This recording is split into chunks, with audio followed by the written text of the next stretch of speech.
Hey guys, so project I've got going on here today is trying to coat my trailer. This is a 6.5 by 12 foot utility trailer, and I've had this thing for 3 or 4 years. I've never done anything to protect the floor on it, which is my fault.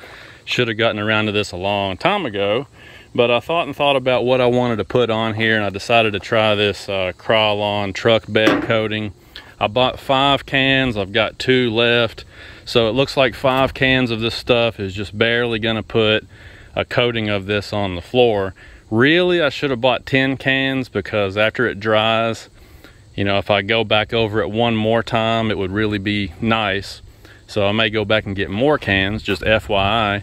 If you're gonna do this, you need to get as many cans of this as you can find. My Walmart only had 5, so that's what I got. But if you can find 10 cans of this, maybe 9 cans, because you wouldn't have to put it on as thick the second time around, I think you'd be okay. But anyway, I went over the wood with soap and water, scrubbed it down with a brush, cleaned it the best I could. Since the wood is naturally porous, there's no need to sand it or anything. It seems like it's really soaking this stuff up, which is the reason why I wish I had more cans of it, but I don't.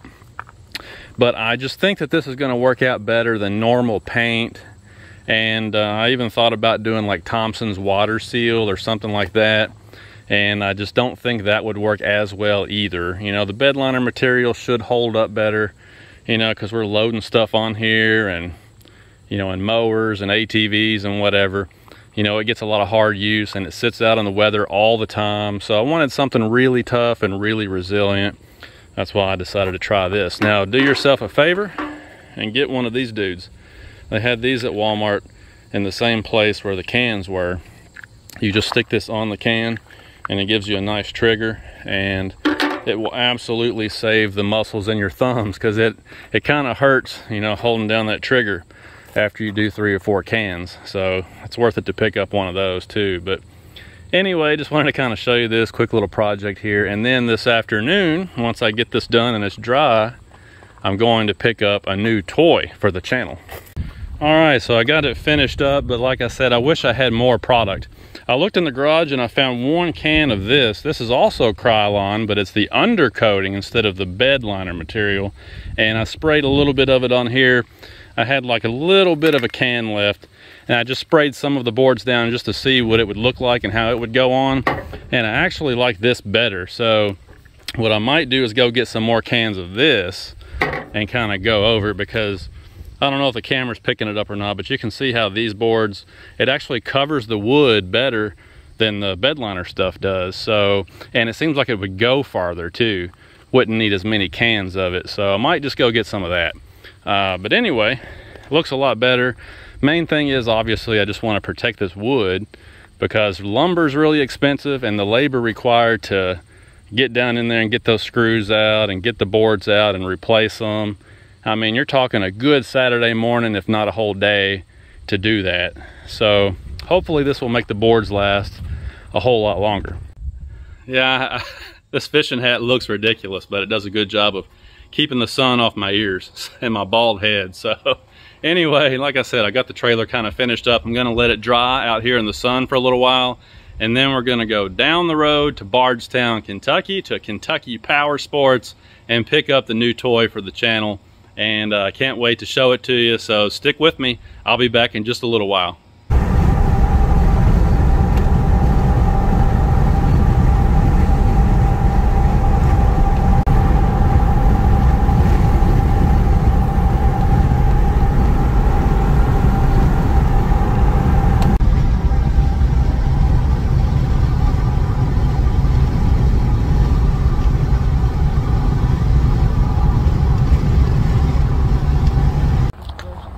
Hey buddy, what's up? You don't want to be on the camera? I got you. So here it is. We're out here at Kentucky Power Sports in Bardstown, and here is the new toy. So this is a 2021 Honda Rancher. I specifically got the cheapest, well, maybe that's not the word to use. Let's say least expensive Honda 4-wheel drive ATV that you can possibly buy. So decided to go with a Honda. And I haven't had a Honda ATV since I was a little boy. Went through a long string of Arctic Cat machines. The last one that I bought was a Polaris Sportsman 570. So I've kind of come back around to Honda. We'll see if this machine ends up being a good machine. I think it will. I mean, they have a excellent reputation. So now we got to tow this thing home. According to the guys on the Jeep Gladiator owners group on Facebook, we won't be able to do it because this is not really a truck and you're not really supposed to tow with it, and we're going to end up breaking something or killing somebody on the way home. But okay, I'm being sarcastic. We're going to try it anyway. Here we go.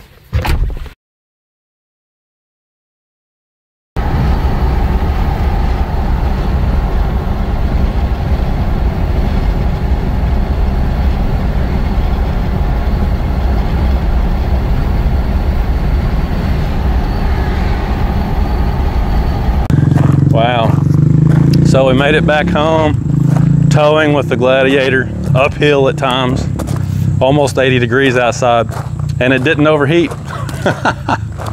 Must be something wrong with mine. Everybody says they should overheat. All right, I'm being sarcastic again. No, seriously, so I know I kind of went over it a minute ago, but let's talk about it again. So why did I go with a Honda Rancher? And why did I go with the absolute base model Honda Rancher? Well, it's actually pretty simple. So like I was saying earlier, if you want a new ATV right now, you kind of have to take what you can find. I mean, I searched Central Kentucky all over. I called a lot of dealerships. I visited some, I browsed online. I found 3 ATVs out there, new ATVs. That is, and only 3. This one, the Rancher, I found the Suzuki King Quad 400, and I found the Can-Am Outlander 450 DPS. Now, I kind of like the Can-Am, but they wanted, oh, I can't remember, I think it was $7,200 plus taxes, and then that particular dealership tax on $1,000 worth of extra fees and stuff that they won't really tell you what's, what it's for. But I could do the math pretty easy and I could figure it out. They're tacking on a bunch of extra money to the deal. So I basically told them, thank you for your time, I'm gonna go elsewhere. So that left the Suzuki and the Honda. The Honda, I like the fact that it has adjustable shocks in the rear. I like the fact that it's foot shift, whereas the Suzuki had a CVT belt, which I don't want anymore. I wasn't really too worried about color. I mean, this is red, obviously. The Suzuki was olive green. I kind of like the olive green, but I don't care either way. It doesn't really bother me. I like the storage on the Honda, and to be completely honest with you, the Honda has a really good reputation, but mainly it just came down to that foot shift. I did not want a CVT machine again. I just personally don't like the CVT belts. I just don't. Now, after I ride this for 6 months, if that clutch is really notchy and it's hard to shift, like a lot of guys complain about, I might change my mind. I might decide that I wish I had gotten an automatic. I don't know. But if you can get these things to shift properly, they're a lot more fun. Like I said, more power to the ground, more dependable and all that. Back here, it's pretty standard fare. Very similar to the Suzuki in a lot of ways. You got the standard drum brake over there, although Honda calls this one a sealed drum brake. And again, just a single shock, unlike the Suzuki, which has dual shocks now. But this one is preload adjustable, so that's nice. The maintenance on these is pretty easy, not too terribly bad. The dealership where I bought this said for $245 out the door, they will do a full service on it. Oil, filter, check the valve lash clearance, everything. So that's not too bad. I might take them up on that deal. There's a Spider checking out the new Honda. Anyway, I like it. And I'll tell you something else. The reverse mechanism on this, completely different than the way Honda reverses operated forever. I mean, my very first ATV back when I was a boy in the 1980s was a Honda 4Trax 200. And they used the same reverse mechanism on these things for decades. They finally fixed it. This is a lot better. So the park brake is on right now. If you want to go to reverse, all you have to do is grab this and the handle with your fingers, pull back, and then you can just use your foot to shift down to reverse. It's a much more intuitive way to do it. And I'm thinking about, you know, like if you're snow plowing, this would actually be easier than an automatic transmission in my opinion, because to do the automatic transmission, the ones with a CVT belt, you got to reach down here, you let go of the handlebars, reach down here and shift, back on the handlebars, reach down and shift, back on the handlebars, back and forth, back and forth. On this, you don't have to release the handlebars. You know, you can just reverse, go back to first, reverse, go back to first. I really imagine this being easier to plow snow with than an automatic transmission. And for doing that kind of work, I bet you this transmission will last longer too than a CVT belt. Although there's not that many people who have trouble with the CVT belts, I still just don't trust them, and I think this will be better. You know, again, they've got storage up here now, which the Suzuki didn't have. And you know, there's just a lot of things going for this little machine that I liked better. The price was about the same.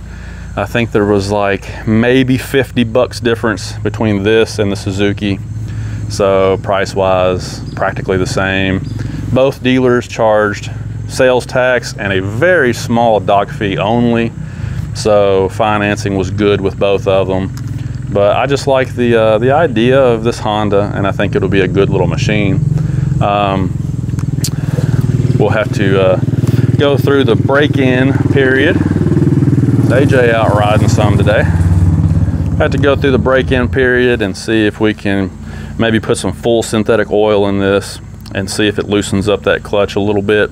I did notice it's kind of notchy, but it could be because it's brand new. So got to do that. But yeah, it'll be a nice little addition to the channel. We'll get it off-road, ride it, review it, play with it, do some work around here with it.